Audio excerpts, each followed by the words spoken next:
My family declared me dead while I was still breathing, not metaphorically, literally. I woke up disoriented in a private clinic, supposedly recovering from a minor stroke, only to discover my own obituary in the local paper. My funeral was scheduled for tomorrow. My children Amos and Catherine, whom I'd loved fiercely for decades, had told the world I was gone while keeping me sedated in a facility where no one knew me. All for my estate, my money, the life I'd built after their father passed. They'd staged my death so convincingly that my best friend had viewed my body in a closed casket. They never imagined I'd wake up. They never thought I'd discover their betrayal, and they certainly never expected I'd attend my own funeral, walking down that church aisle as my son stood at the podium, fake tears in his eyes, describing how he'd held my hand as I took my last breath. The looks on their faces when they saw me, shock, terror, calculation told me everything. Blood might be thicker than water, but greed apparently is thicker than both. They thought they'd written the end of my story. They didn't realize it was just the beginning.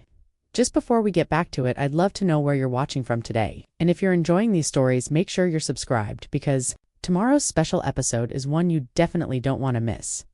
The first thing I noticed was the smell. Antiseptic, sterile hospital. My eyes fluttered open to unfamiliar surroundings, the white ceiling tiles and fluorescent lights disorienting me. Where was I? A private room. By the looks of it, expensive. My throat felt raw and dry, as if I'd swallowed sandpaper. Water, I croaked, but no one was there to hear. I tried to piece together my last memories. Dinner at my son Thomas's house. His wife Rebecca's beef Wellington.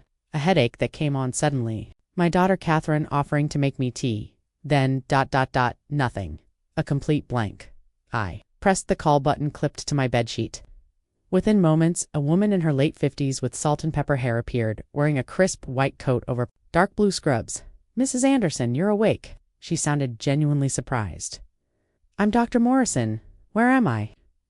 My voice sounded strange, weak. "How long have I been here?" Dr. Morrison checked my vitals, her movements efficient but gentle. "You're at Whispering Pines Recovery Center. You've been here for 2 weeks. You suffered what appears to be a minor stroke. We've kept you in a medically induced coma to help your brain heal." 2 weeks? The time frame shocked me. My family have. They've been here? Thomas? Catherine? Something flashed across her face, perhaps guilt, before she looked away, focusing intently on my chart. "Your son has been in regular contact about your condition, but has he visited?" I pressed. Dr. Morrison busied herself, adjusting my IV drip. "I need to complete some cognitive assessments now that you're awake. Can you tell me your full name and birth date?" I answered her questions, growing increasingly frustrated at her evasiveness. After running through basic tests following her, finger with my eyes, identifying simple objects, squeezing her hands, she seemed satisfied. "Your responses are excellent, Mrs. Anderson. Now, I need to inform the rest of the medical team you're awake." "Wait," I reached for her sleeve. "Please, tell me why my family hasn't visited. Thomas is only an hour away. Catherine lives even closer." Dr. Morrison's pager beeped, offering her an escape. "I need to take this. I'll send Nurse Cassie in to help you get comfortable." Left alone, I surveyed my room. No flowers, no cards. No personal items except a small overnight bag, visible in the corner. Something wasn't right. 20 minutes later, a young nurse with blonde hair pulled into a neat ponytail entered, carrying a tray with water and medicine cups. "Hi, Mrs. Anderson. I'm Cassie. So good to see you awake. How are you feeling today?" Her cheerfulness felt genuine, unlike Dr. Morrison's clinical detachment. As she helped me take my medication and checked my vitals, I decided on a different approach. "Cassie, my son Thomas is listed as my emergency contact. Has he called today?" "Oh," her smile faltered. "I'm not sure. Let me check your chart." "It seems strange that no one from my family has visited," I continued casually. 2 weeks is a long time." Cassie's hands fumbled with the blood pressure cuff. "That is unusual. We always encourage family visits for recovery." "I could try calling your son for you." "That would be wonderful," I said quickly, "but my phone seems to be missing. Could I possibly use yours? Just for a quick call?" Cassie hesitated. "We're not supposed to, but I guess a quick call would be okay." She handed me her smartphone, and I first tried Thomas's number from memory. Straight to voicemail. "Try my friend Martha," I suggested, reciting her number. "She'll know what's going on." The phone rang twice before Martha answered. "Hello, Martha, it's Eleanor." A piercing scream came through the speaker, followed by Martha's horrified voice. "This isn't funny. Who is this?" "Eleanor died last week." The phone slipped from my fingers. Cassie scrambled to catch it, her face pale as she heard Martha's continued protests before the call disconnected. Mrs. Anderson? I should get Dr. Morrison. No, I said firmly, mind racing. I need your laptop first. Please, Cassie. Something is terribly wrong. She must have seen the desperation in my eyes because she hurriedly left and returned with her personal laptop. Just 15 minutes, then I really need to report this. My late husband James had worked in IT security, and he'd insisted on teaching me the basics. You never know when these skills might save you, he'd said. How right he was. I connected to the center's guest Wi-Fi and searched my name along with my hometown Heathridge. The first result made my blood run cold, my own obituary in the Heathridge Herald. Dated 5 days ago. Eleanor Marie Anderson, beloved mother, grandmother, and prominent community member, passed peacefully after a brief illness on April 12th. Surrounded by her loving family, services will be held at St. Luke's Episcopal Church on April 18th at 11 a.m. There was more details about my wonderful life, my dedication to family, how I was preceded in death by my husband, James. And at the bottom, in lieu of flowers, the family requests donations to the Alzheimer's Association. Alzheimer's. I'd never shown any signs of dementia. My hands shook as I continued searching, finding a funeral home website with my photograph. And details of tomorrow's service? A social media post from Thomas thanking the community for their support during this difficult time. When Dr. Morrison returned, I confronted her with the laptop screen turned toward her. Explain this. Her professional composure cracked. Mrs. Anderson, I was beginning to suspect something wasn't right. Your son transferred you here from Memorial Hospital with strict instructions for limited visitation and continued sedation, claiming emotional distress might impede your recovery. I'm supposed to be dead, I said flatly. I've been gradually reducing your sedation the past few days, against your son's explicit instructions, she admitted. Your neurological tests have been inconsistent with his reports of your condition. When he stopped returning my calls about your improvement, I knew something was wrong. They're trying to steal my estate, I whispered, the horrible truth dawning on me. The inn, the properties downtown, James's patents. My husband had left me financially secure with assets worth millions. Mrs. Anderson, please, call me Eleanor. Eleanor, I need to document this situation properly. We may need to involve authorities. A memory surfaced suddenly. Thomas's face contorted with rage 3 weeks ago, when I announced my intention to divide the family business equally among all my grandchildren instead of giving him controlling interest. You'll regret this, mother, he'd said. Had my own son tried to kill me? Or was this an elaborate plan to gain control of my assets by having me declared dead while keeping me drugged? In a facility? Dr. Morrison, I need to get out of here, I said urgently. My funeral is tomorrow, and I intend to attend. That's against medical advice. Look at me, I interrupted. My own children are telling the world I'm dead, while keeping me sedated. Here, would you stay another minute? Dr. Morrison sighed, removing her glasses. I'll help you. We'll need to be careful about the discharge process so it doesn't alert your son, and you'll need somewhere safe to go. I have a plan, I said, determination replacing my initial shock, but I'll need your help to pull it off. Dr. Morrison called a taxi instead of the hospital transport service to avoid alerting Thomas, with no money, ID, or phone. I left the facility wearing hospital-issue clothes and a borrowed cardigan from Cassie, who whispered, "Good luck." As the doors closed behind me, "Where to?" asked the driver. 114 Maple Street? I directed, giving Martha's address. Dr. Morrison handed me $40 for the fare and promised to bring my medical records to Martha's in the morning. Twilight was settling over the tree-lined streets of Heathridge as we pulled up to Martha's Victorian house. Every familiar sight brought a surreal feeling. This town was preparing for my funeral, while I sat very much alive in the back of a taxi. "Thank you," I told the driver, instructing him to drop me at the corner rather than directly at Martha's. A precaution against being spotted by anyone who might recognize me. I approached Martha's house, noticing lights on inside and movement behind the curtains. Taking a deep breath, I knocked on the familiar blue door. When it opened, Martha stood there in a black dress, clearly planning her outfit for tomorrow's service. Her eyes widened in shock, her mouth forming a perfect O, before her legs gave way. Beneath her, I caught her just before she hit the floor, struggling to drag her inside and close the door. "Martha, it's me. It's really me," I said when she came to, on her floral couch, backing away from me in terror. No, you're dead. I saw your body," she moaned, crossing herself though she wasn't religious. "Remember when you ran away with that folk singer in college and I covered for you with your parents? Remember how we got drunk on cheap wine at James's corporate Christmas party and had to sleep in the car because we couldn't find our keys?" I offered details only I would know. Martha's trembling hand reached out to touch my face. "Eleanor, how is this possible? I saw you at the funeral home. What did you see exactly? Thomas arranged a private viewing. Only immediate family and closest friends. The room was dim, and they. They said you'd had a stroke that affected your appearance. The casket was only open briefly. You looked strange. But they said that was because of the stroke and the embalming process. I felt sick. They showed you someone else's body or used makeup on a mannequin. Martha, they've been planning this. Through her tears, Martha revealed how my children had been setting the stage for months. Thomas casually mentioning to friends at the country club that he was worried about my episodes of confusion. Catherine confiding to Martha about finding me disoriented, claiming I'd put car keys in the refrigerator. I never believed them, Martha insisted. We play bridge every week. Your mind is sharper than mine. They're after the estate, I said. The Windermere Inn alone is worth $5 million, plus the commercial properties downtown and James's technology patents. Thomas has already taken control of everything, Martha confirmed. He brought papers to show me a power of attorney and something about being executor. He emptied your checking account for final expenses. I had no memory of signing any power of attorney. We need to call Harold, I said, referring to my attorney of 40 years. Martha dialed his home number. Harold, it's Martha. I need you to come over immediately. No, it can't wait until morning. It's about Eleanor Anderson. She paused. No, not about the funeral. She's sitting in my living room. 30 minutes later, Harold Winters arrived, his silver hair disheveled and his eyes wide with disbelief when he saw me. My God, he whispered, embracing me tightly. Eleanor, how is this possible?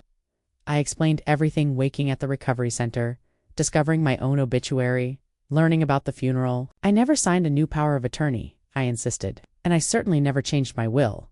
Harold looked grave. Thomas presented both documents to me. The signatures looked authentic, but I admit I found the timing suspicious.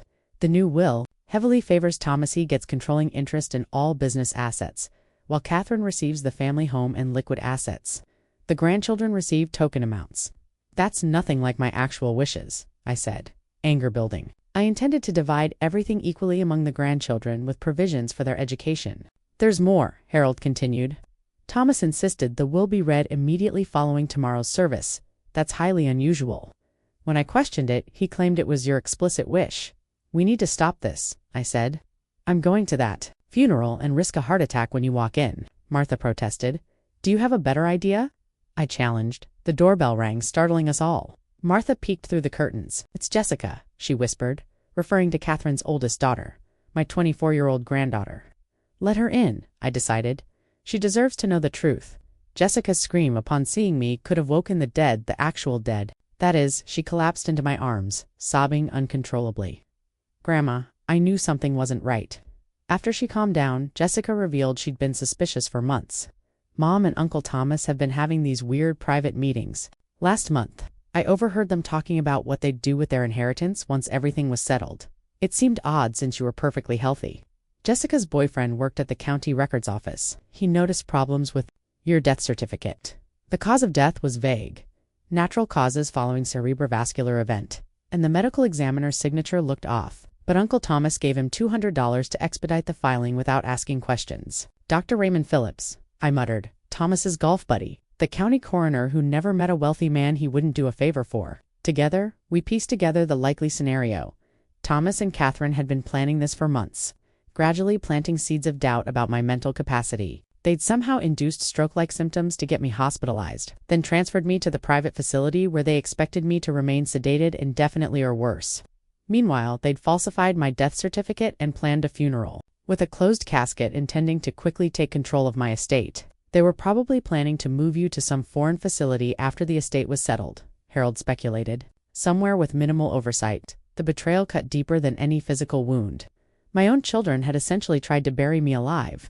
What's the plan, Grandma? Jessica asked, squeezing my hand. I'm going to my own funeral, I declared, and I'm going to make sure everyone knows exactly what Thomas and Catherine have done. Harold nodded. I'll arrange for police presence. We'll need to document everything properly. I'll help with your disguise, Martha offered. You'll need to observe unnoticed before making your grand entrance. Jessica pulled out her phone. I'll record everything. The looks on their faces will be evidence enough. Through the night, we planned my resurrection, gathering evidence and preparing for the inevitable chaos. By dawn, I felt ready to confront my would-be murderers, my own flesh and blood. St. Luke's Episcopal. church stood majestic against the clear blue morning sky, its stone facade and stained glass windows appearing almost mockingly serene given the drama about to unfold within its walls. Martha had done her work well. I was nearly unrecognizable in a dark brown wig, large sunglasses, and one of her navy pantsuits that hung loosely on my frame after 2 weeks of hospital food. "Remember," Harold whispered as he dropped us off 2 blocks away, "I'll be positioned near your family. Jessica will be in the back recording everything. The police officers are plainclothed, but will move quickly once you reveal yourself." Martha squeezed my hand. "Are you sure you're up for this?" "I've never been more sure of anything," I replied. My voice steady despite the surreal nature of walking toward my own funeral. We arrived deliberately late, slipping into the back row as Reverend Clark was welcoming the surprisingly large crowd. The church was packed, a testament to the 40 years I'd spent at Heathridge, building a life and community after James and I moved here for his technology job back in the 1980s. From my position, I could observe everything. My closed casket sat at the front, draped with an arrangement of lily flowers I'd always disliked for their overpowering scent, something Catherine certainly knew. Thomas and Catherine occupied the front pew, the very picture of grieving children. Thomas sat, straight-backed in an expensive black suit, occasionally dabbing at dry eyes with a monogrammed handkerchief. Catherine's performance was more theatrical. Her shoulders shook with sobs as her husband Richard patted her back mechanically while checking his watch. Behind them sat my grandchildren, and my heart ached, seeing their genuine grief, especially 16-year-old Michael, clutching a framed photo of us fishing together. "Dearly beloved," Reverend Clark began, "we gather today to celebrate the life of Eleanor Anderson, a woman whose gentle spirit and kindness touched so many." I nearly snorted aloud. The Reverend had known me for 3 decades, and gentle was never a word anyone would use to describe me. I was known for my forthright opinions and no-nonsense approach to business and life. This eulogy had Thomas's fingerprints all over it. "In her final years," Clark continued, "as Eleanor struggled with confusion and decline, her devoted children ensured she received the best care possible." Martha's hand tightened around mine as we listened to this complete fabrication. I'd never experienced any cognitive decline. The Reverend described someone I didn't recognize, a feeble, dependent woman who would be grateful her children are managing her affairs now. After several community members shared brief remembrances, Thomas approached the podium. His expression was practiced grief, personified as he adjusted the microphone. "My mother was a complex woman," he began, his voice appropriately thick with emotion. "Many of you knew her as the savvy businesswoman who transformed a small bed and breakfast into the renowned Windermere, and others knew her as a community leader. But we, her family, knew her as simply Mom's, sometimes stubborn, always loving." I almost gagged at his performance. Thomas continued, "The last few years weren't easy for her, or for us. We had to make difficult decisions as her health declined. Decisions she wasn't always happy about in the moment, but that we knew honored her true wishes." From my vantage point, I could see Rebecca, Thomas's wife, nodding significantly at Catherine as Thomas mentioned my considerable legacy to manage. The evidence of their conspiracy was playing out right before my eyes. I held her hand as she took her last breath. Thomas said, his voice breaking at precisely the right moment. "And I promised her we would honor her memory by preserving what she built. That was it, the final straw." This blatant lie about being at my deathbed pushed me past my breaking point. I stood up, removed my sunglasses, and pulled off the wig. Martha whispered, "Give hell, Eleanor." As I began walking slowly up the center aisle, the first person to notice me was Mrs. Pembroke, my bridge partner, whose gasp was audible even from several pews away. Like ripples in a pond, awareness spread through the congregation. Thomas, deep into his eulogy, was oblivious until the collective reaction grew impossible to ignore. He looked up, annoyed at the disturbance, and then he saw me. The blood drained from his face so completely and quickly that for a moment I worried he might faint before I could confront him. His mouth opened and closed without sound, like a fish out of water. "Thomas," I called out, my voice ringing clearly through the NOI silent church, "please continue. I'm particularly interested in the part where you held my hand as I died." Chaos erupted. My sister-in-law Judith actually fainted. My neighbor, Mr. Collins, knocked over a large flower arrangement in his shock. Most dramatically, my granddaughter Emma screamed "Grandma!" so loudly the sound reverberated off the church's high ceiling. Catherine recovered first, jumping to her feet. "This isn't real," she announced loudly. "Everyone stay calm. The funeral home arranged this hologram as a memorial tribute." I had reached the middle of the church by now. "That's an impressive explanation, Catherine.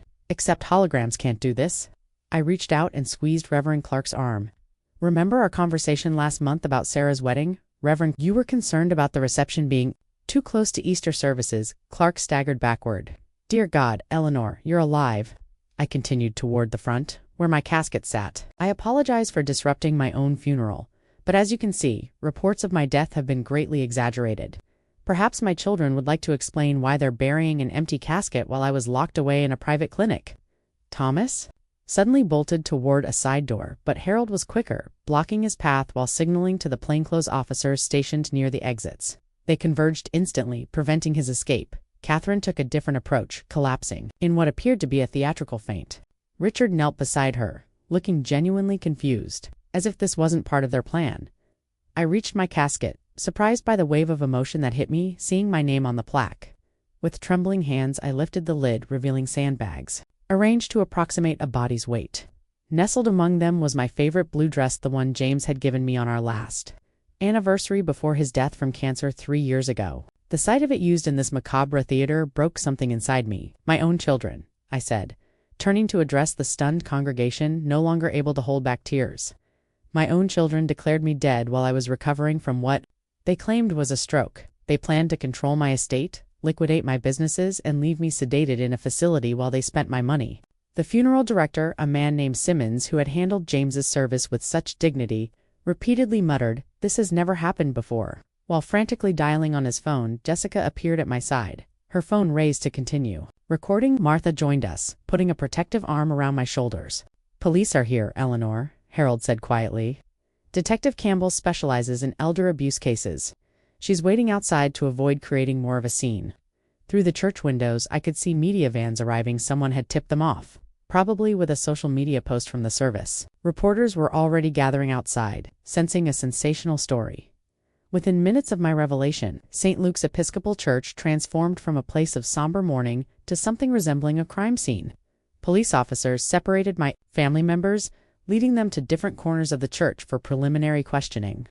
Paramedics attended to my sister-in-law, Judith, and others overcome by shock. Despite the officers' requests to refrain from photography, cell phones flashed constantly as attendees recorded the unprecedented event.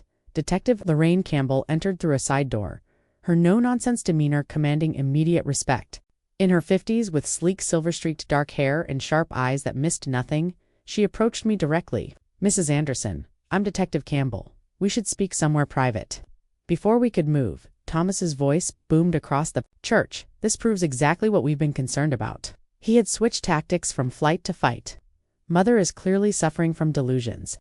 This episode demonstrates why we've been so worried about her mental state." I turned to face my son, surprised by my own calmness. "Thomas, would a woman with dementia remember that your social security number ends in 4738? Or that I lent you exactly $237,842 for your first house? Or perhaps you'd like me to share details about the embezzlement incident at your company in 2017 that I helped cover up?" Thomas blanched. His attempt to paint me as confused backfired spectacularly as I continued reciting specific financial details and dates that no one with cognitive impairment could possibly recall. Detective Campbell raised an eyebrow, impressed. "Mrs. Anderson, let's continue this at the station where we can properly document your statement." Meanwhile, Catherine had abandoned all pretense of composure, sobbing openly as a female officer questioned her. It was all Thomas's idea. She wailed loud enough for everyone to hear. He said it was for Mother's own good. She was becoming forgetful, making poor decisions about the family businesses. "Really?" I called over. "Officer, would you mind asking my daughter what day it is? And then perhaps hand her today's New York Times crossword puzzle." The officer, catching my meaning, pulled a folded newspaper from his jacket. "I was saving this for my lunch break, but ... Catherine stared at the puzzle, flustered. I took it from her hands, borrowed a pen from Martha, and completed the crossword in under 10 minutes, including the challenging bottom right corner with its obscure literary references. While the adults were occupied with police, my younger grandchildren broke free from their caretakers and rushed toward me. 7-year-old twins Lily and Lucas wrapped their arms around my legs, while 12-year-old Olivia hugged me fiercely from the side. "Grandma, we thought you were in heaven," Lucas exclaimed. "Are you a ghost?" Lily whispered, touching my face. With wonder, "I'm very real, sweethearts," I assured them, blinking back tears. "I've missed you so much." The older grandchildren hung back, their expressions more complicated. At 19, Andrew Thomas's oldest looked torn between relief and calculation, likely wondering how my return would affect his expected inheritance. Emma, at 14, seemed shell-shocked, while Jessica stood proudly beside me, her loyalty never in question. Amid the commotion, Martha suddenly called out, "Stop her!" Rebecca, Thomas's wife, had attempted to slip out during the confusion. Martha, despite her 70 years, physically blocked the doorway until officers reached them. A female officer searched Rebecca's designer purse, producing several folded documents. "Offshore account numbers," she announced, "and a plane ticket to Grand Cayman for tomorrow morning." Detective Campbell examined the papers. "Ready for the reading of the will, were you, Mrs. Anderson? Planning a nice vacation afterward?" Rebecca's carefully maintained facade crumbled. "Thomas said no one would get hurt. It was just about securing the family's future by declaring me dead," I asked incredulously. "You were getting older," Rebecca replied, as if that justified everything. "Thomas said you were going to give everything away to charity instead of keeping it in the family where it belongs." Detective Campbell signaled to her officers, "Mrs. Anderson, will need formal statements from everyone. I'd like to move this to the station." As the officers prepared to transport my family members, I requested a moment alone with my casket. The detective nodded, ordering an officer to stand nearby but give me privacy. I approached the open casket again, this time reaching in to touch the blue dress, a tangible reminder of James and the life we'd built together. The fabric felt cool under my fingers, incongruous among the sandbags meant to approximate my weight. Something inside me broke, and for the first time since discovering the betrayal, I wept openly. "I don't understand," I whispered to James's memory. "How could they do this? We raised them better than this." Martha approached gently, placing a hand on my shoulder. "Come away, Eleanor. This isn't a real resting place. It's just a prop in their scheme." As we prepared to leave, the media presence outside had grown exponentially. Someone had tipped off not just local news but national outlets, and reporters shouted questions as Detective Campbell escorted me to her car. "Mrs. Anderson, how does it feel to attend your own funeral? Were you aware of your family's plot against you? What will happen to your children now?" One headline already scrolled across a news van's electronic ticker. "Woman attends own funeral, catches family in inheritance scheme." At the police station, a different kind of chaos reigned, organized but intense. Family members were placed in separate interview rooms. Medical personnel arrived to verify my identity and mental capacity. Dr. Morrison brought my complete medical records, explaining to authorities how Thomas had brought me to the hospital after my stroke, then transferred me to the private facility, with explicit instructions for sedation. In my professional opinion, Dr. Morrison stated firmly, Mrs. Anderson never suffered a significant stroke. Her symptoms were consistent with drug-induced neurological suppression, not a event, and her cognitive function, as you can see, is excellent. Detective Campbell assigned officers to obtain warrants for my home, Thomas's house, and Catherine's residence. "We need to move quickly before evidence disappears," she instructed her team. Thomas, Catherine, Richard, and Rebecca were formally arrested that evening on charges of fraud, attempted exploitation of an elder, forgery, and conspiracy. As they were led away in handcuffs, Thomas, still protesting that it was all for my benefit. Catherine, now silent and defeated, felt no satisfaction, only profound sadness. "What happens now?" I asked Harold as we prepared to leave the station. "You'll stay with Martha tonight," Detective Campbell answered. "I'm assigning Officer Peterson to remain outside as protection." "I'm not in danger," I protested. "It's not about danger," the detective clarified. "It's about preventing any further contact before we complete our investigation. Your anger is justified, Mrs. Anderson, but confronting your children now could complicate the case." As I settled into Martha's guest room that night, exhaustion finally overtook me. The day's events played through my mind like scenes from some bizarre movie: waking in the clinic, discovering my own obituary, walking into my funeral, watching my children in handcuffs. Martha brought me tea and sat on the edge of the bed. "I still can't believe it," she said, shaking her head. "I've known Thomas and Catherine since they were children. How could they do this to you?" "Money," I said simply. "The inn alone is worth millions. James's patents generate substantial royalties. They didn't want to wait for their inheritance or risk me donating to charity." "What will you do now?" I stared at the ceiling, considering. First, reclaim my life and my property. Then figure out how to process the fact that my own children tried to bury me alive. Officer Peterson knocked softly, letting us know he'd be stationed in the hallway through the night. As Martha turned out the light, leaving the door slightly ajar, I closed my eyes but found sleep elusive. Tomorrow would bring investigations, legal proceedings, media inquiries, and the painful process of understanding the full extent of my children's betrayal. But for tonight, I focused on one simple, powerful fact. I was alive, despite their best efforts. And I intended to stay that way for a very long time. Sleep came in fitful bursts that night at Martha's house. Every time I closed my eyes, I saw Thomas's face draining of color at the funeral, Catherine's theatrical collapse, the sandbags in my casket. Officer Peterson checked on me periodically, his quiet footsteps in the hallway both reassuring and a stark reminder that my own children had tried to erase me from existence. Morning arrived with weak sunlight filtering through Martha's guest room curtains. I'd barely finished my first cup of coffee when Harold arrived, his arms laden with folders and his expression grim. "I've been up all night reviewing financial records," he announced, spreading documents across Martha's dining table. "The conspiracy goes back much further than we thought." The evidence painted a disturbing timeline. Bank records showed Thomas making multiple visits to offshore institutions in the Cayman Islands and Switzerland over the past 6 months. Catherine had researched countries without extradition treaties, her internet search history revealing queries like best countries to relocate with new identity and nations that don't recognize U.S. court orders. Most disturbing was what Harold had discovered about Richard, Catherine's husband, who worked for Meridian Pharmaceuticals.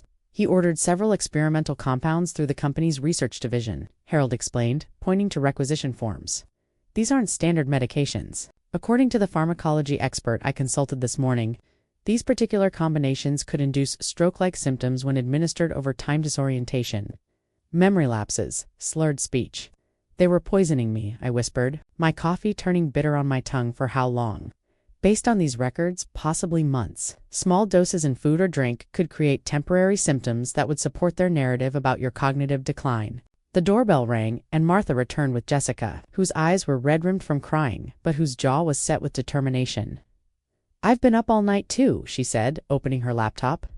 "Grandma, I managed to access your email accounts. Most of your recent messages were deleted, but I recovered them from the server backups. The emails revealed conversations between my children that made my blood run cold. They'd been plotting for over a year, their plan triggering into high gear. After I announced my intention to donate half my estate to establishing a community foundation, instead of leaving it all to them." "Look at this one," Jessica said, pointing to a message from Thomas to Catherine dated just after that family meeting.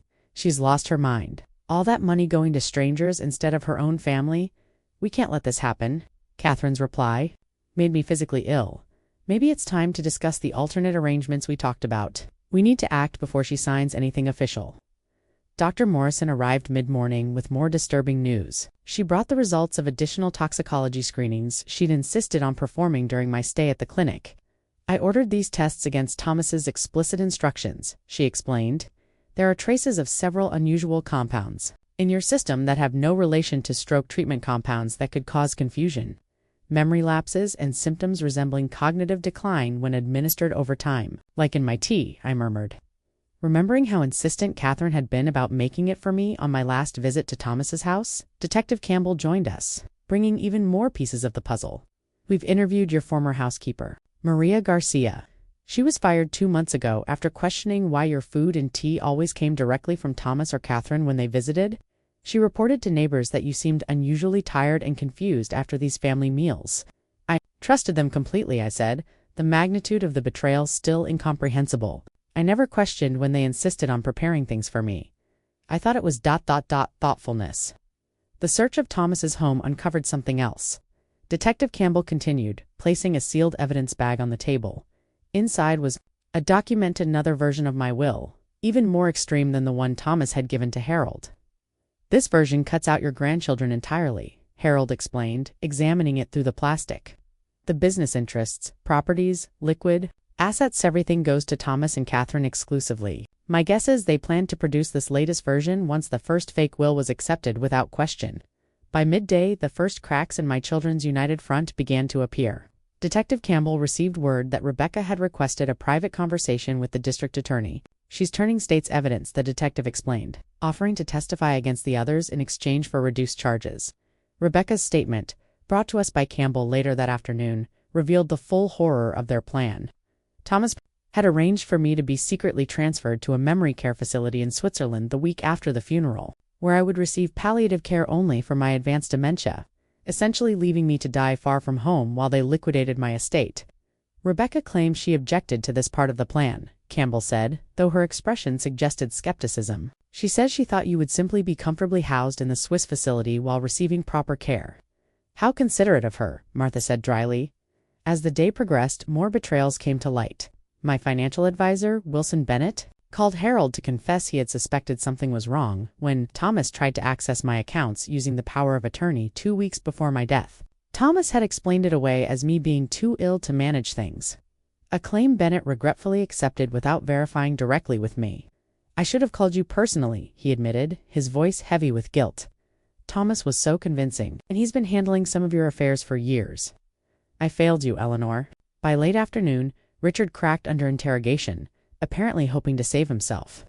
Detective Campbell brought us his statement, revealing that, while Catherine and Thomas planned the financial aspects, Richard provided the medical expertise and connections that made the plan viable, including inducing my stroke by contaminating my heart medication with compounds that would create temporary symptoms, severe enough to hospitalize me, but not cause permanent damage. He claims it was never supposed to hurt you long term, Campbell explained.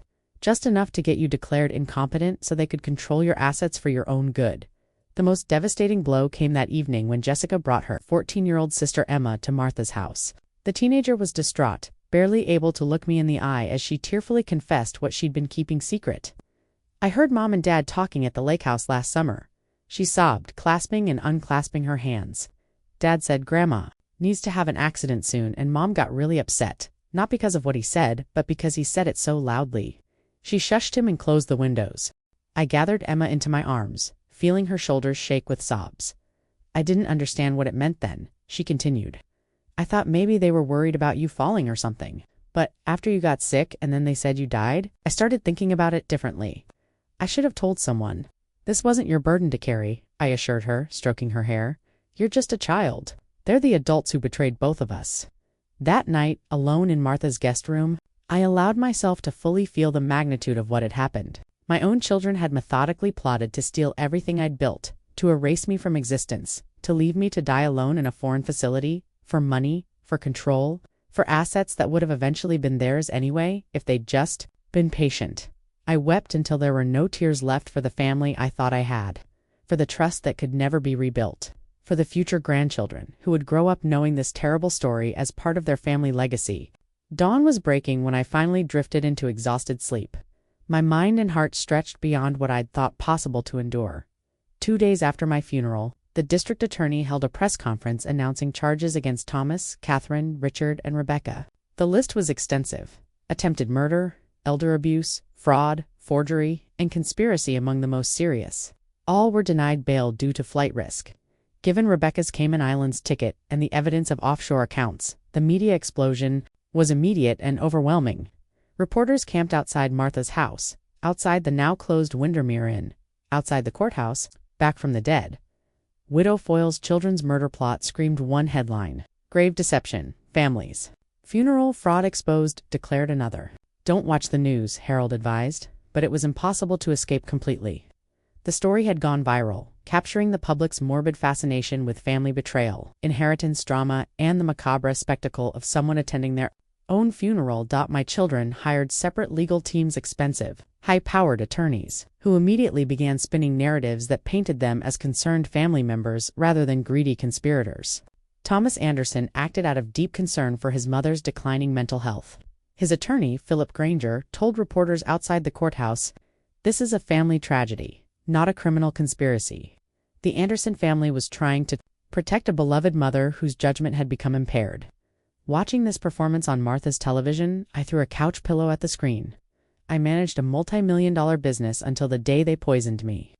Despite Dr. Morrison's concerns about stress affecting my recovery, I insisted on attending every court proceeding. The preliminary hearings began 3 weeks after my resurrection, with the courthouse surrounded by media and curious onlookers. Inside the courtroom, I barely recognized my children. Thomas projected wounded dignity in a conservative suit, his expression one of patient suffering. Catherine appeared fragile and overwhelmed, dressed in muted colors with minimal makeup, playing the role of a daughter who just followed her brother's lead. Richard looked genuinely ill, while Rebecca kept her eyes downcast, already separated from the others as part of her plea agreement. Their performances were so convincing that sometimes, in my weakest moments, I found myself questioning my own memories of our relationships. Had I somehow missed signs of their true natures all these years? Had I been a mother so blind to her children's characters? The case quickly became a national sensation. Competing documentaries began production. Podcast specials analyzed every detail, and news segments featured psychiatric experts debating elder autonomy and financial abuse. Journalists tracked down everyone from my high school classmates to former employees at the NPH, seeking insights into how such a tragedy could occur in what had appeared to be a respectable family. My grandchildren suffered tremendously. Reporters ambushed them outside their schools, shouting questions about whether they'd been part of the conspiracy or if they'd suspected anything. Jessica handled it with remarkable grace, becoming my unofficial spokesperson. While the younger ones required trauma counseling to process both my death and the revelation that their parents had orchestrated it, 5 weeks into the legal proceedings, Richard attempted suicide in his jail cell. He survived but required hospitalization. The pharmaceutical company where he worked had announced an internal investigation into whether he had used company resources to obtain the drugs used on Mia. Development that threatened not just his freedom, but his professional reputation and financial future. Catherine used his suicide attempt to generate sympathy, appearing in court the next day with hollow eyes and black clothing, as if she were the victim of tragic circumstances rather than one of their architects. Her attorney filed motions requesting house arrest due to extreme emotional distress, which the judge firmly denied. Thomas's defense team employed a different strategy, attempting to suppress the evidence from my medical tests by claiming Dr. Morrison violated privacy laws and medical ethics by testing me for toxins without family consent. The family had legal power of attorney, argued his attorney. Any medical decisions required their approval, including toxicology screenings. This argument fell apart when Dr. Morrison produced documentation showing I was conscious and personally consented to the tests once she explained her suspicions. Mrs. Anderson was alert and demonstrated full capacity to make medical decisions at that time. She testified firmly. The power of attorney should never have been activated in the first place, as she was not incapacitated. The most difficult day in court came when my grandchildren were called to testify about family dynamics leading up to my death. They were visibly torn, caught between loyalty to their parents and their love for me. 14-year-old Emma wept throughout her testimony about the conversation she'd overheard at the lake house. 16-year-old Michael, Catherine's son, admitted his mother had begun suggesting I was getting confused months before my hospitalization, though he had never observed any such confusion himself. My sister Alice flew in from Australia to testify. She'd originally come for my funeral, but stayed when the truth emerged. Her testimony was damning. Thomas had contacted her months before, describing my rapid decline and suggesting she shouldn't bother visiting since I wouldn't recognize her anyway. This prevented the one person who might have immediately recognized the deception from seeing me. I hadn't seen Eleanor in 2 years due to the pandemic, Alice testified.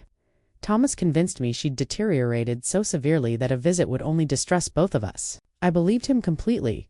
Why wouldn't I trust my own nephew about his mother's condition? The defense's case began to crumble when they called my former physician, Dr. Barton, to testify about my supposed cognitive decline. Harold's preparation paid off under cross-examination. Barton admitted he hadn't actually conducted the cognitive tests documented in my file. Who completed these assessments, if not you? Demanded the prosecutor. Thomas brought in the completed forms, Barton confessed, looking miserable. He said they were done by a specialist, and I just signed off on them. I've known Thomas since college. I never imagined he would fabricate medical records. Further questioning revealed more damning evidence. The signatures on several evaluations were forged. Test dates coincided with days I was provably elsewhere, including on a cruise with Martha, and medications had been prescribed for conditions I never had.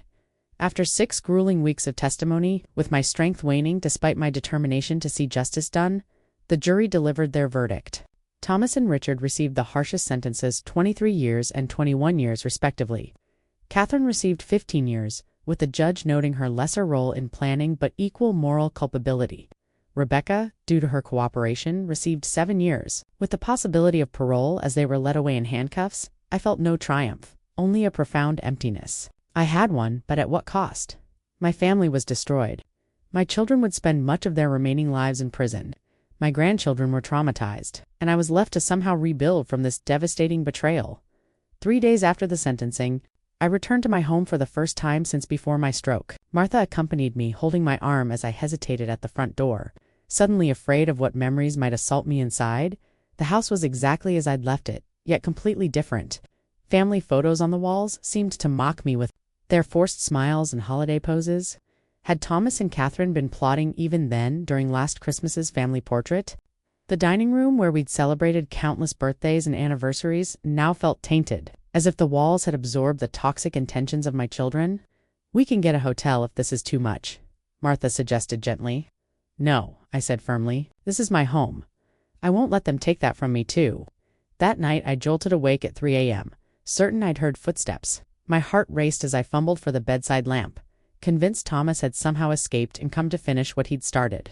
The house security system showed all doors and windows secure, but sleep eluded me for the rest of the night.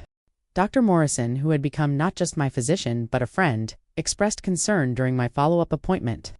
"You're experiencing classic PTSD symptoms," she explained after listening to my accounts of nightmares, panic attacks, and hypervigilance. "You flinch at unexpected sounds. You can't eat food you haven't prepared yourself. You check the locks repeatedly. These aren't signs of weakness, Eleanor. They're normal reactions to extraordinary trauma." She referred me to Dr. Leah Santos, a therapist specializing in betrayal trauma. Dr. Santos, a warm woman with searching eyes and a calm voice, helped me understand that my symptoms were natural responses to the profound violation of trust I'd experienced. When the people who are supposed to love you most in the world betray you so fundamentally, it shatters your basic assumptions about safety and connection, she explained during our sessions. Your brain is trying to protect you by staying on high alert. One unexpected source of healing came from my grandson Michael. Just 16 and devastated by his mother Catherine's actions, he asked to move in with me rather than go to his distant cousins in Seattle. "I don't want to live with anyone else," he said, his voice breaking, "and I think maybe you shouldn't be alone right now either, Grandma." Having Michael in the house brought both comfort and challenges. His presence meant I couldn't retreat completely into isolation as I might have done. We established new routines: breakfast together before his school day dinner where we took turns cooking, weekend movie nights. He was hurting too, his world equally shattered, and in helping him process his grief, I found pathways through my own. "How do you love someone who tried to hurt you, Grandma?" he asked one evening as we sat on the back porch watching fireflies. "I'm still figuring that out," I admitted. "I think maybe we can love who we thought they were and mourn who they turned out to be without letting it destroy us." Jessica quit her marketing job to help me sort through the financial and legal aftermath. Together we discovered that despite my children's machinations, the majority of my estate remained protected by safeguards James had insisted upon years ago. "Dad was always thinking ahead," Jessica said, reviewing the trust structures with me. "These would have been nearly impossible to fully breach even with forged documents. You married a smart man, Grandma. He always said to hope for the best, but prepare for the worst," I replied, feeling a rush of gratitude for my late husband's foresight. Through Harold's connections, I found a support group for elderly victims of family financial abuse. The stories shared in those meetings were heartbreaking but oddly comforting. I wasn't alone in this particular nightmare. My friendship with Eleanor Wilson, an 80-year-old former judge whose daughter had emptied her accounts under the guise of managing her affairs, became particularly meaningful. "The trick is to not let the betrayal define the rest of your life," Eleanor advised. During one of our coffee meetings after group, "They've already taken enough from you. Don't give them your future to S together." We began speaking at senior centers about recognizing warning signs of elder financial abuse. We developed a presentation that, despite the serious topic, always included moments of laughter and hope. Using humor to discuss our experiences became an unexpected form of power, transforming our victimhood into wisdom we could share with others. 6 months after the trial, Catherine began sending letters from prisons, sometimes 3 or 4 a week. Some were apologetic, others angry and blaming. Harold advised me not to respond, but after consulting with Dr. Santos, I decided to visit Catherine once. The prison visiting room was stark and impersonal. Catherine had aged beyond recognition in just 6 months, her previously carefully maintained appearance now haggard, her designer clothes replaced by a drab uniform. Our conversation was strained and ultimately unresolved. She veered between tearful apologies and subtle accusations that my stubbornness about the estate had forced their hand. "I did try," I told Dr. Santos after the visit. "I wanted to understand, to find some closure." "Sometimes closure doesn't come in the form we expect," she replied gently. "Sometimes it's just accepting that we may never fully understand someone else's choices." On the anniversary of my funeral, Martha organized what she called a resurrection celebration with my remaining loyal friends and family. We gathered in my garden on a perfect spring day, deliberately creating a joyful event where we released butterflies among the blooming flowers. symbolizing transformation and rebirth. To Eleanor, Martha toasted, raising her glass, who reminds us all that it's never too late for a new beginning. Yet despite these moments of progress, I struggled with forgiving myself. Why hadn't I seen the warning signs? How had I raised children capable of such calculation? Were there moments in their childhood when I failed them somehow, setting them on this path of greed and betrayal? These thoughts aren't helpful, Dr. Santos reminded me. They're a form of misdirected guilt rather than actual responsibility. Your adult children made their own choices. The only person you need to focus on healing now is yourself. With Jessica's encouragement, I finally restarted the Community Foundation project that had triggered my children's desperate plan. The Second Chance Foundation would help seniors rebuild after financial abuse or exploitation, providing emergency housing, legal assistance, and emotional support. This is exactly what Mom and Uncle Thomas didn't want you to do with your money, Jessica observed as we filed the incorporation papers, which makes it perfect. Near the 1-year mark of my resurrection, I received a letter from Thomas, the first communication since his sentencing. Unlike Catherine's emotional appeals, Thomas's letter was measured and analytical, explaining rather than apologizing. He detailed the financial pressures he'd been under, his fear of failure in his architectural firm, and how these stresses had clouded his judgment. The letter concluded with a telling phrase: "I never expected to get caught." I showed it to Dr. Santos. During our next session, "There's no real remorse here," I noted. "Just regret at being caught. This letter tells you everything you need to know about possibility of reconciliation," she agreed. He's still justifying his actions rather than truly understanding the harm he caused. That night, I finally accepted what I'd been fighting against, that reconciliation might never be possible with Thomas, that some betrayals cut too deep for healing, at least in this lifetime. Strangely, this acceptance brought its own kind of peace. I could stop waiting for an apology that would likely never come in a form that acknowledged the true nature of what had been done to me 2 years after my death. I celebrated my birthday surrounded by what I now called my chosen family: Martha, Jessica and her new husband David, Michael, who was thriving in his first year at State University, Dr. Morrison, Harold and his wife Beatrice, and new friends from my foundation work. We gathered at the Windermere Inn, which had reopened 6 months earlier under Jessica's management. 275 years, Harold toasted, and to many, many more, all on your own terms. The celebration felt like a definitive statement that my life continued despite others' attempts to end it. I had reclaimed not just my legal existence but my sense of purpose and joy. The following week brought unexpected news. Rebecca had been granted early release for good behavior and her ongoing cooperation with authorities investigating similar elder exploitation cases. Her lawyer contacted Harold to request a meeting. "You don't have to see her," Harold reminded me. "I know," I replied, "but I'm curious what closure might be possible." We met at a public cafe, neutral territory. Rebecca looked markedly different from the polished, confident woman who had been my daughter-in-law for 20 years. Prison had stripped away her designer veneer, but there was also a clarity in her eyes I'd never seen before. "Thank you for agreeing to see me," she began, her hands wrapped tightly around her coffee cup. "I know I have no right to ask anything of you. Why did you want this meeting?" I asked directly. Rebecca took a deep breath. "I wanted to explain, not to excuse what I did, but to maybe help you understand how someone becomes capable of something so terrible." She described how being married to Thomas had gradually normalized his manipulative behavior, how he'd frame everything as protecting the family interests and securing their future, how each small ethical compromise led to the next, larger one, until the unthinkable became thinkable. "I'm not blaming Thomas entirely," she clarified. "I made my own choices, but I never questioned anything until I saw you walk into that church. That moment broke through something in me. Suddenly I saw what we'd become, what I'd become." She concluded with unexpected words. "Thank you for stopping us. If you hadn't discovered the truth, I don't know how far we would have gone. You forced me to confront who I'd become, and for that I'm genuinely grateful. I couldn't offer forgiveness, not yet. Perhaps not ever completely, but our conversation provided something I hadn't expected. A window into how ordinary people can descend into extraordinary darkness through incremental moral compromises." A month later, unexpected news arrived. Richard had died in prison from complications related to his earlier suicide attempt. The official cause was listed as heart failure, but Harold's contacts suggested he had simply lost the will to live. Catherine fell into a deep depression following his death, with prison psychiatrists reporting she might never fully recover.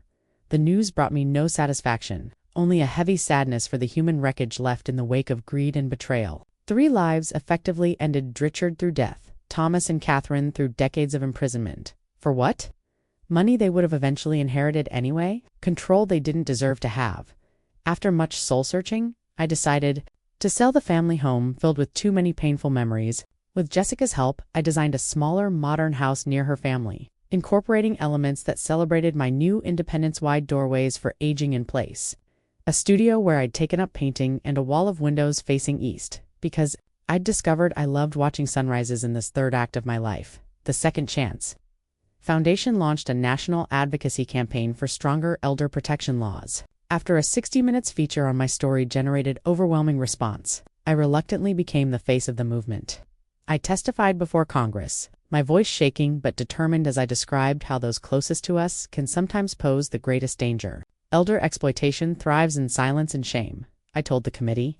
We must create systems that protect vulnerable seniors, even from those who claim to love them the most.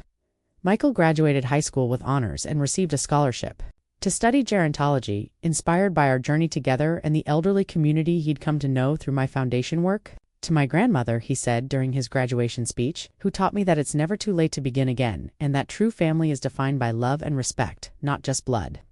Nearly 3 years after the funeral, I received a message from Thomas's prison counselor. As part of his rehabilitation program, Thomas had requested a meeting with me. After weeks of deliberation and sessions with Dr. Santos, I decided to hear him out not for reconciliation but for my own closure. I approached the prison visitor room with steady resolve, unsure what to expect from this man who had been my son for 47 years before he decided my life was worth less than his inheritance. Thomas had aged dramatically. His once carefully styled hair was now completely gray, his previously robust frame thinner, but the most striking change was in his eyes, the calculating confidence replaced by something I'd never seen there before: genuine remorse. "Mom," he began, then corrected himself. "Mrs. Anderson, thank you for coming. Why did you want to see me, Thomas?" I asked directly.